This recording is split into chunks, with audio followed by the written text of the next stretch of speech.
Hello everyone, welcome to Vidyashree academy. I hope you are doing well. आज हम पढ़ने वाले हैं एक बहुत ही महत्वपूर्ण कमीशन यूपीएससी के बारे में, यूनियन पब्लिक सर्विस कमीशन। आप लोगों में से बहुत सारे लोगों का सपना होगा कलेक्टर बनना, और यदि आप कलेक्टर बनना चाहते हैं तो आपको यूपीएससी का एग्ज़ाम क्वालिफाई करना होगा। फिर यूपीएससी का एग्ज़ाम कराने वाला, कंडक्ट कराने वाला जो आयोग है वो है यूपीएससी, संघ लोक सेवा आयोग। तो आज हम संघ लोक सेवा आयोग के बारे में सब कुछ पढ़ेंगे।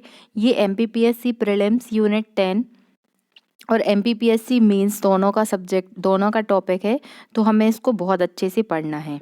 भारतीय संविधान में कल्याणकारी लोकतांत्रिक राज्य की अभिकल्पना की गई है, जिसका कार्य, उद्देश्य और क्षेत्र व्यापक है। इन सभी गतिविधियों का दूरदर्शी, योग्य, ईमानदार कार्मिक गण ही जो है वो संचालन कर सकते हैं। इसीलिए इन सब की जिम्मेदारी किसको दी गई? लोक सेवा आयोग को दी गई, जिसे केंद्रीय स्तर पर यूपीएससी मीन संघ लोक सेवा आयोग और राज्य स्तर पर स्टेट पीसीएस जो आयोग बने हैं, मतलब राज्य लोक सेवा आयोग और संयुक्त लोक सेवा आयोग आयोजित करते हैं। फिर जैसे हमने मध्य प्रदेश लोक सेवा आयोग का लेक्चर इसके पहले मैंने डाला है, यदि आपने नहीं देखा है तो आप वो देख लीजिए।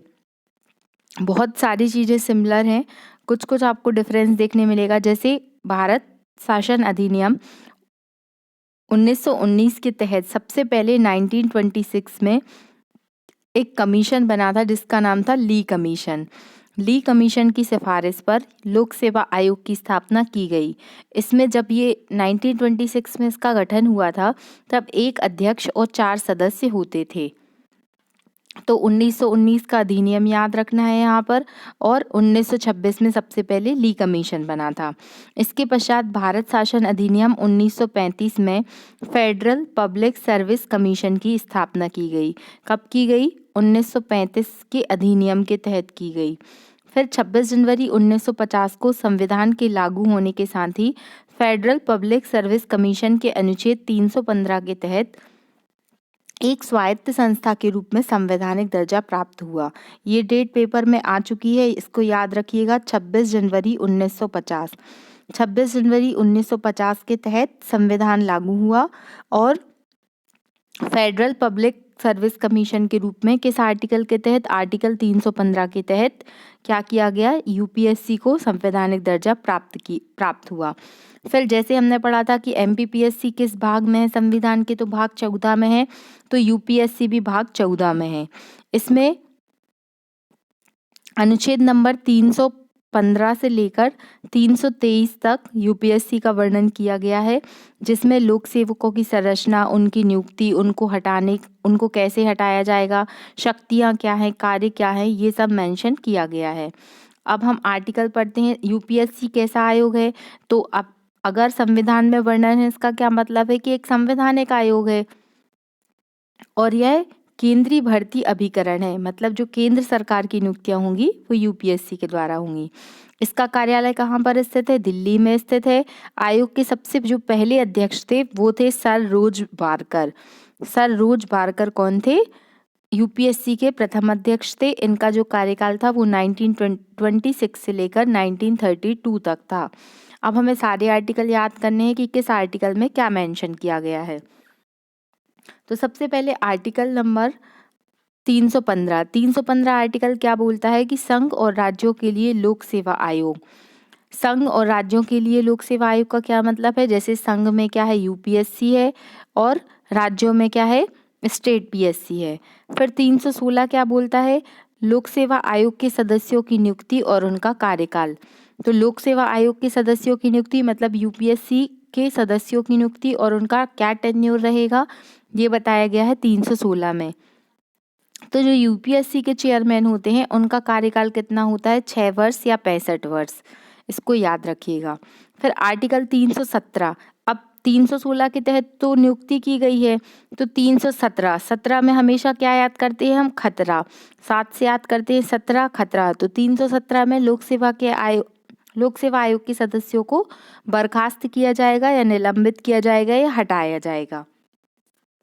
फिर 318 में क्या बोला गया है कि लोक सेवा आयोग के सदस्यों व कर्मचारियों की सेवा शर्तों संबंधी नियम बनाने की शक्ति। तो नियम, अब देखिए 8 से हम क्या याद करते हैं हमेशा, ठाठ। तो जो इंसान को नियम बनाने की शक्ति प्राप्त है उसके क्या होंगे, उसके ठाठ होंगे। मतलब 318 में क्या है, लोक सेवा आयोग के सदस्यों व कर्मचारियों की सेवा शर्तों संबंधी नियम बनाने की शक्ति। फिर से हम याद करते हैं, कितना याद हुआ है, 315 के तहत आयोग का गठन होगा, मीन संघ और राज्य लोक सेवा आयोग का गठन होगा। 316 में क्या होगा, सदस्यों की नियुक्ति और उनका कार्यकाल। 17 खतरा मतलब हटाया जाएगा। 18 मतलब ठाठ होंगे, मतलब नियम बनाने की शक्ति होगी।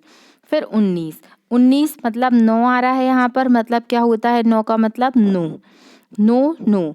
लोक सेवा आयोग के सदस्यों द्वारा सदस्यता समाप्ति के पश्चात पद पर बने रहने पर रोक। इसका क्या मतलब है, इसका मतलब है कि मान लीजिए कि कोई लोक सेवा आयोग का अध्यक्ष बना है या सदस्य बना है, तो जब उनका टेन्योर समाप्त हो जाएगा तो उसके पश्चात वो पद पर नहीं बने रह सकते। तो पद पर बने रहने पर क्या लग जाएगी, रोक लग जाएगी। फिर 320 क्या बोलता है, लोक सेवा आयोग के कार्य। लोक सेवा आयोग के क्या क्या कार्य है, ये कौन सा आर्टिकल बताता है, 320। 321 में बताया गया है कार्यों को विस्तारित करने की शक्ति, 321 में है। और 322 में लोक सेवा आयोग के खर्चे। अब हमने जैसे एमपीपीएससी में याद किया था कि दो दो हाथों से लौटाना मतलब खर्चे करना, तो 322 में क्या बताया गया है, लोक सेवा आयोग के खर्चे।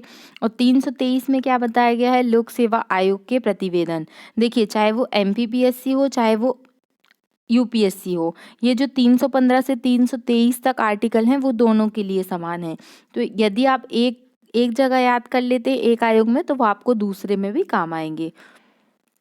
आई होप आपको ये इतने आर्टिकल याद हो गए हैं। एक बार फिर से रिवाइज कर लेते हैं क्योंकि रिवीजन बहुत ज़रूरी है। 315 में क्या बताया गया है, लोक सेवा आयोग मतलब उसका गठन। फिर 316 में बताया गया है नियुक्ति और कार्यकाल। 17 मतलब खतरा मतलब हटाना। 18 मतलब ठाठ मतलब नियम बनाने की शक्ति। 319 मतलब नो मतलब फिर से पद पर नहीं बने रह सकते। 320 में कार्य बताए हैं। 321 में कार्यों को विस्तारित करने की शक्ति है। 322 मतलब दोनों हाथों से खर्च करना मतलब लोक सेवा आयोग के खर्चे बताए हैं। और 323 में लोक सेवा आयोग के प्रतिवेदन के बारे में बताया गया है। फिर इसके स्ट्रक्चर पर बात करते हैं कि यूपीएससी की संरचना कैसी होती है। तो यूपीएससी कैसा आयोग है, एक बहुसदस्यीय निकाय है। इसका मतलब क्या है कि यहाँ पर एक अध्यक्ष होंगे और कुछ अन्य सदस्य होंगे। अब कितने कितने सदस्य होंगे, तो भारत सरकार के राष्ट्रपति द्वारा ये नियुक्ति किए जाएंगे। संविधान में जो सदस्यों की संख्या है उनका उल्लेख नहीं किया गया है, यह राष्ट्रपति के ऊपर निर्भर छोड़ दिया गया है। इसी तरीके के जो कन्फ्यूज़न वाले क्वेश्चन होते हैं वही पेपर में आते हैं। इसका क्वेश्चन आपको बना के दिया जा सकता है कि यूपीएससी के सदस्यों का कार्यकाल कितना होता है। ऑप्शन 1 4 साल, 5 साल, 6 साल या राष्ट्रपति द्वारा निर्धारित। तो ऑप्शन डी आंसर हो जाएगा। तो आपको ये याद रखना है। फिर आयोग की संरचना का निर्धारण राष्ट्रपति करेंगे। फिर आयोग में सामान्यता रहता है, तो एक अध्यक्ष होते हैं और 9 से लेकर 11 तक क्या हो सकते हैं, सदस्य हो सकते हैं। फिर एक बार हमने जो पढ़ा है उसको टेबल के फॉर्म में दिया गया है कि कैसा आयोग है, संवैधानिक आयोग है। आर्टिकल 315 के तहत क्या बताया गया है, गठन बताया गया है। संरचना बहुसदस्यीय होगी।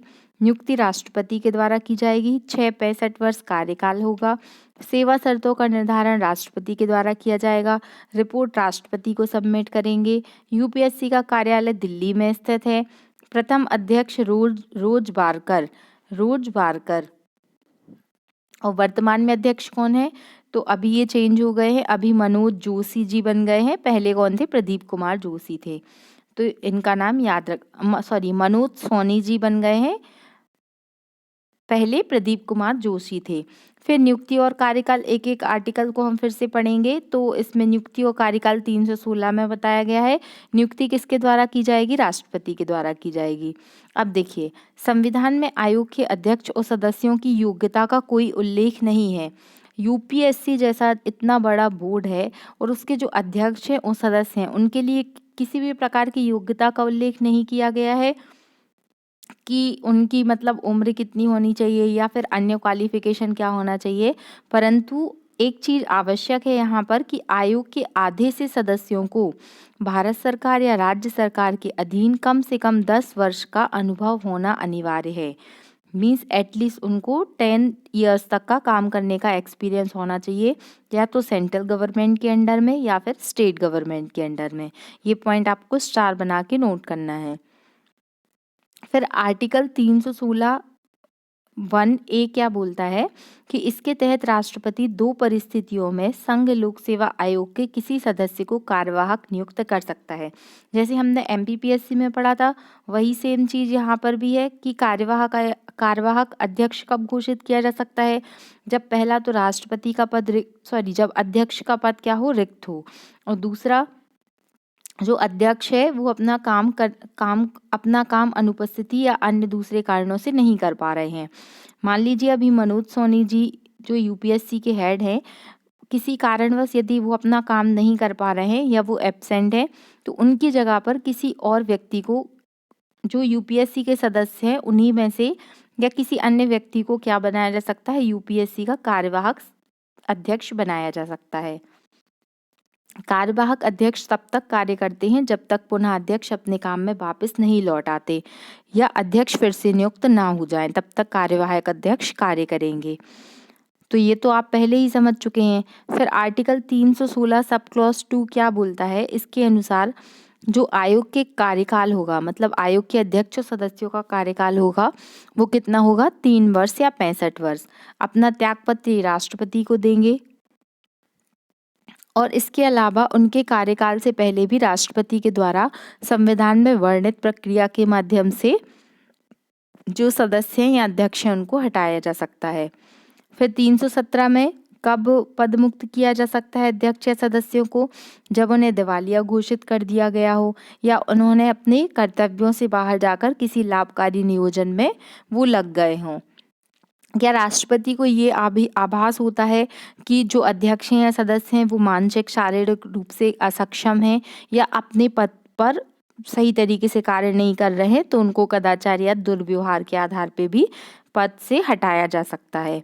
फिर क्या डायरेक्ट राष्ट्रपति जो UPSC के चेयरमैन हैं और सदस्य हैं उनको हटा सकते हैं, तो जी नहीं, ऐसे नहीं हटा सकते हैं। इसके लिए एक प्रक्रिया है कि सबसे पहले सुप्रीम कोर्ट में जांच होती है। फिर सुप्रीम कोर्ट में जांच होने के पश्चात जब ये तय हो जाता है कि अध्यक्ष या सदस्य जिन्होंने भी कदाचार या दुर्व्यवहार या कोई अन्य प्रकार का ऐसा कार्य किया है जो उनके पद की गरिमा को सुशोभित नहीं करता है, तो फिर उनको हटाया जा सकता है। तो उच्चतम न्यायालय की जांच होने के बाद बर्खास्त करने का परामर्श का समर्थन करता है, तो राष्ट्रपति क्या करते हैं, अध्यक्ष पद से उनको हटा सकते हैं। संविधान में इस उपबंध के अनुसार उच्चतम न्यायालय द्वारा इस मामले में दी गई सलाह राष्ट्रपति के लिए बाध्य है। ये वाला पॉइंट हमने MPPSC में भी पढ़ा था कि यदि संवैधानिक उपबंधों के अनुसार सुप्रीम कोर्ट क्या करता है, राष्ट्रपति को सलाह देता है कि अध्यक्ष जो हैं उनके ऊपर दोषारोपण सही साबित हुआ है और उनको उस पद से हटा देना चाहिए, तो राष्ट्रपति जी के लिए ये जो सलाह है ये बाध्यकारी है, मतलब उनको हटाना ही पड़ेगा। फिर सुप्रीम कोर्ट द्वारा की गई जांच के दौरान ही राष्ट्रपति अध्यक्ष व दूसरे सदस्यों को निलंबित कर सकता है, तो इसको याद रखिएगा। फिर नई नियम बनाने की शक्ति दी गई है 318 के तहत। तो नियम तो बना सकते हैं, लेकिन आयोग के सदस्यों की सेवा शर्तों में उनकी नियुक्ति के पश्चात कोई अलाभकारी परिवर्तन नहीं किया जा सकता, मतलब उनकी सैलरी कम नहीं कर सकते या फिर कोई ऐसा कार्य नहीं कर सकते, ऐसा नियम नहीं बना सकते जो अलाभकारी हो। ओके। फिर आयोग के सदस्यों द्वारा सदस्यता समाप्ति के पश्चात पद पर बने रहने की रोक, ये किस आर्टिकल में पढ़ा था हमने, 319 में। अब ये आर्टिकल क्या बोलता है कि सेवानिवृत्ति के बाद UPSC के अध्यक्ष व भारत सरकार या अन्य किसी सरकार के अधीन नियोजित नहीं हो सकते। देखिए ये सब जो है वो एक सुरक्षा की दृष्टि से भी है कि मान लीजिए जो व्यक्ति UPSC का चेयरमैन बन चुके हैं, तो उनको तो बहुत सारी चीज़ें, उनको एक कार्य प्रणाली और बहुत सारी चीज़ें पता रहती हैं। यदि वो कहीं अपने मतलब रिटायरमेंट के बाद राज्य सरकार के अधीन या फिर कहीं और पर भी इस तरीके से नियुक्त नहीं हो सकते। संघ लोक सेवा आयोग के अध्यक्ष को इस आयोग के अध्यक्ष के रूप में या किसी अन्य राज्य लोक सेवा आयोग के अध्यक्ष के रूप में नियुक्त किया जा सकता है। लेकिन जो यूपीएससी के सदस्य हैं, अध्यक्ष नहीं, जो यूपीएससी के सदस्य हैं वो बाद में जाके यूपीएससी के चेयरमैन बन सकते हैं, किंतु वो भारत सरकार के अधीन किसी और अन्य नियोजन के पात्र नहीं बन सकते हैं। ओके। फिर संघ लोक सेवा आयोग के अध्यक्ष एवं सदस्यों को उसी पद पर नियुक्त नहीं किया जा सकता। मीन्स ऐसा नहीं हो सकता है कि वो यूपीएससी के चेयरमैन थे और फिर से उन्हीं को यूपीएससी का चेयरमैन बनाया गया। फिर आर्टिकल नंबर 320 में आयोग के कार्य बताए गए हैं। तो आयोग के 2 प्रकार के कार्य हैं, एक तो सामान्य कार्य होते हैं। तो सामान्य कार्यों के तहत तो जैसे यूपीएससी एग्ज़ाम कंडक्ट कराता है तो प्रतियोगी परीक्षाओं का आयोजन कराना। फिर सिविल सेवाओं की भर्ती का कार्य भी यूपीएससी के द्वारा संपादित किया जाता है। अखिल भारतीय स्तर पर जो भी कॉम्पिटिशन्स होते हैं उनका आयोजन भी यूपीएससी के द्वारा कराया जाता है। और जो पाठ्यक्रम और परीक्षा की प्रणाली है या प्रक्रिया है उसको निर्धारित करने का काम भी यूपीएससी स्वयं करता है। फिर इसके बाद जो सलाहकारी कार्य हैं, सलाह भी दे सकता है यूपीएससी। तो सिविल सेवाओं और पदों की भर्ती के संबंध में संबंधित विषयों पर, सिविल सेवाओं और पदों की नियुक्ति करने में जो भी पदोन्नति है या एक सेवा से दूसरी सेवा में जो भी ट्रांसफ़र है उसके अनुसरण में भी काम कर सकता है। और अन्य प्रकार के सलाहकारी कार्य हैं, इसको आप देख लीजिएगा। यूपीएससी क्या है? यूपीएससी केंद्र सरकार की एक सलाहकारी संस्था है। सिविल सेवकों के ऊपर कार्यवाही हेतु यूपीएससी से परामर्श लिया जाता है, परंतु यह परामर्श बाध्यकारी नहीं है। इसका मतलब क्या है कि ये सलाहकारी है, मतलब यूपीएससी कोई सलाह दे सकता है लेकिन ज़रूरी नहीं है कि उस सलाह को केंद्र सरकार माने ही माने, कोई बाध्यता नहीं है। फिर यूपीएससी आयोग के परामर्श को ना मानने पर संसद में उसका लिखित कारण बताना आवश्यक है। अगर यूपीएससी ने कोई संघ लोक सेवा आयोग के परामर्श को ना मानने पर यदि यूपीएससी ने केंद्र सरकार को किसी भी प्रकार की कोई सलाह दी है लेकिन केंद्र सरकार ने उस सलाह को नहीं माना है तो उनको संसद में लिखित में देना पड़ेगा कि क्या कारण था कि आपने यूपीएससी की सलाह को नहीं माना है। फिर सेवाओं का जो भी स्थानांतरण होता है, मतलब जो ट्रांसफ़र होता है, उसके संबंध में भी लोक सेवा आयोग द्वारा परामर्श लिया जा सकता है। फिर इस संघ लोक सेवा आयोग के जो पाठ्यक्रम और परीक्षाओं का प्रारूप है उसके लिए कौन सा मंत्रालय सलाह देने का काम करता है? तो ये कार्मिक मंत्रालय, इसको याद रखिएगा, ये इम्पोर्टेंट है। फिर कार्मिक मंत्रालय के द्वारा ही संघ लोक सेवा आयोग के परामर्श से सेवाओं के कैडर का निर्धारण किया जाता है। देखिए यह प्रश्न जो है वो बहुत महत्वपूर्ण है क्योंकि हमें ऐसा जब जानकारी नहीं होती है तो हमें लगता है कि यूपीएससी ही कैडर और बाकी चीज़ों का डिसीजन लेता है, लेकिन ऐसा नहीं है। जो कार्मिक मंत्रालय है उसके द्वारा यूपीएससी के जो कैडर होते हैं उनको डिसाइड करने का परामर्श लिया जाता है।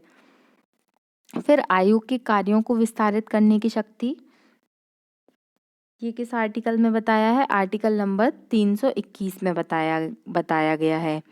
फिर 322 में खर्चे बताए गए हैं। तो यूपीएससी के जो भी खर्चे हैं, मतलब जो पेंशन है, जो सैलरी है और अन्य कार्यों में जो खर्चे हैं वो सब किससे भारित होंगे? चूँकि ये संवैधानिक आयोग है तो संचित निधि से भारित होंगे। आपको कमेंट बॉक्स में लिखकर बताना है कि संविधान के किस आर्टिकल में संचित निधि का वर्णन किया गया है। फिर प्रतिवेदन, किसको प्रतिवेदन देगा यूपीएससी? तो राष्ट्रपति जी को देगा और फिर राष्ट्रपति इसको संसद में पेश करेंगे। तो इतना तो आपको समझ में आ ही गया होगा। फिर आयोग की स्वतंत्रता, अब चूंकि हमने पढ़ा था यह एक स्वतंत्र संवैधानिक निकाय है, इसका मतलब क्या है कि अध्यक्ष एवं सदस्यों की सेवा शर्तें राष्ट्रपति तय करते हैं, लेकिन पदभार ग्रहण करने के बाद उसमें अलाभकारी परिवर्तन नहीं किया जा सकता है। तो यह आयोग के लिए एक स्वतंत्रता का पॉइंट है। फिर दूसरा है कि संविधान में वर्णित आधारों पर ही क्या है, जो यूपीएससी के हेड हैं या सदस्य हैं उनको हटाया जा सकता है। किसी भी मनमानी प्रक्रिया के द्वारा आप यूपीएससी के जो चेयरमैन हैं या जो सदस्य हैं उनको नहीं हटा सकते। आयोग के अध्यक्ष एवं सदस्यों के वेतन भत्ते, पेंशन सहित सभी खर्चे भारत सरकार की संचित निधि पर भारित होते हैं, जिन पर संसद में मतदान नहीं किया जा सकता। और आयोग को कैसी शक्तियाँ प्राप्त होती हैं? तो आयोग को सिविल न्यायालय की शक्तियाँ प्राप्त होती हैं। तो ये सारे पॉइंट जो हैं वो क्या बताते हैं? आयोग की स्वतंत्रता को मेंशन करते हैं। फिर सीमाएं क्या हैं? अब इतनी सारी विशेषताएं पढ़ी हैं, लेकिन कुछ ना कुछ सीमाएं तो होंगी जो सभी में होती हैं। तो नौकरियों में आरक्षण प्रदान करते समय आयोग से परामर्श नहीं लिया जाता। जब नौकरियों में आरक्षण रिजर्वेशन दिया जाता है तो आयोग से किसी भी प्रकार का कोई सलाह नहीं ली जाती है, ये एक कमी है। फिर ग्रुप सी और ग्रुप डी के जो एग्ज़ाम होते हैं, इनमें जो इन सेवाओं की भर्ती संघ लोक सेवा आयोग के द्वारा नहीं की जा सकती। आपने देखा होगा कि जो ग्रुप ए और ग्रुप बी के एग्ज़ाम है वो तो यूपीएससी कंडक्ट कराता है, लेकिन ग्रुप सी और ग्रुप डी के जो एग्ज़ाम है वो क्या क्या है कि सॉरी, वो यूपीएससी द्वारा नहीं कराए जाते हैं। और जो अन्य सार्वजनिक संस्थाएं हैं जैसे इसरो है, डीआरडीओ है, केवी है, इनसे संबंधित नियुक्तियां भी जो है वो यूपीएससी नहीं कराता है। तो ये कुछ सीमाएं हैं। और हिंदी इंग्लिश के पेपर को भी लेके कभी कभी लैंग्वेज का जो डिफरेंस आ जाता है, कुछ हिंदी में क्लिष्ट भाषा का यूज़ किया जा सकता है।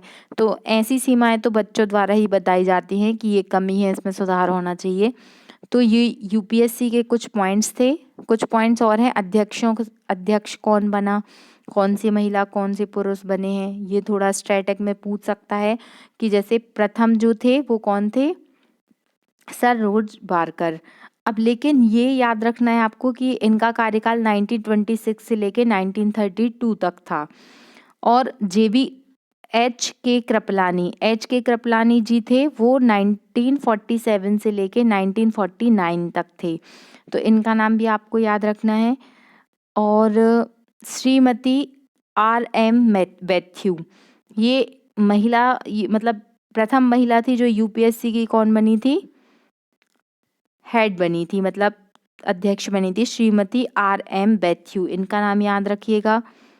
और इसके अतिरिक्त आपको श्रीमती रजनी राजदान है, ये भी बनी है, अलका सिरोही बनी है। तो कभी कभी ऐसे प्रश्न पूछे जा सकते हैं, इसलिए आप थोड़ा एक बार इस लिस्ट पर नज़र मार लीजिएगा। अभी जो मनोज सोनी जी यूपीएससी के अध्यक्ष बने हैं, ये 33वें नंबर के अध्यक्ष हैं, ये भी आप याद कर लीजिए। फिर कुछ महत्वपूर्ण तथ्य हैं जो पूछे जाते हैं, जो हम पहले भी पढ़ चुके हैं, कि सबसे पहले तो भारत शासन अधिनियम 1919 के द्वारा यूपीएससी का कॉन्सेप्ट लाया गया। प्रथम लोक सेवा आयोग बना 1926 में स्थापित किया गया। 1919 के अधिनियम के तहत कौन सा कमीशन बना था, यहाँ पर ली कमीशन बना था। फिर भारत शासन अधिनियम 1935 के द्वारा इसका नाम क्या रखा गया, संघीय लोक सेवा आयोग। ध्यान रखिएगा, ये संघ लोक सेवा आयोग नहीं है, क्योंकि संघ लोक सेवा आयोग तो कब बना है, 1950 में बना है। ये संघीय लोक सेवा आयोग है। फिर सिविल सेवा के लिए चुने जाने वाले पहले भारतीय व्यक्ति कौन थे, ये थे सत्येंद्र नाथ टैगोर, इनका नाम याद रखिएगा, 1963 में। फिर इंडियन सिविल सर्विस और इंडियन पुलिस सर्विस का विस्थापन खोजने के लिए अक्टूबर 1946 में provincial premiere conference Sardar Patel की अध्यक्षता में आयोजित की गई थी। तो सिविल सर्विसेज के लिए सरदार पटेल जी का बहुत महत्वपूर्ण नाम है, इसीलिए सरदार पटेल जी को क्या कहा जाता है, इंडियन सिविल सर्विसेज का फादर कहा जाता है, भारतीय प्रशासनिक सेवा के जनक के रूप में माने जाते हैं।